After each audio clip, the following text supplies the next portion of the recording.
حضرت نبیشہ حضلی رضی اللہ تعالی عنہ سے روایت ہے کہ رسول اللہ صلی اللہ علیہ وسلم نے عید الاضحیٰ کے موقع پر فرمایا، پہلے ہم نے قربانیوں کا گوشت 3 دن سے زیادہ کھانے کی ممانعت کر دی تھی، اور یہ پابندی اس لیے لگائی تھی کہ سب لوگوں کو گوشت اچھی طرح مل جائے۔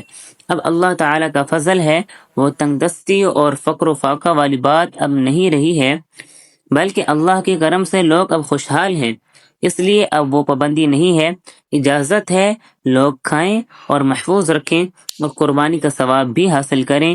یہ دن کھانے پینے کے اور اللہ کی یاد کے ہیں۔ سنن ابی داؤد۔ تشریح: افضل و بہتر یہ ہے کہ آدمی قربانی کا گوشت 3 حصوں میں تقسیم کر کے ایک حصہ غریبوں میں اور ایک حصہ رشتہ داروں اور دوست و احباب میں اور ایک حصہ اپنے اہل خانہ کے لیے رکھے، اور اگر اس میں کمی بیشی کرے یا سارا گوشت اپنے اہل خانہ کے لیے رکھے تو یہ بھی جائز ہے، بلکہ ضرورت کی صورت میں سارا گوشت اہل خانہ کے لیے رکھ لینا مندوب و بہتر ہے۔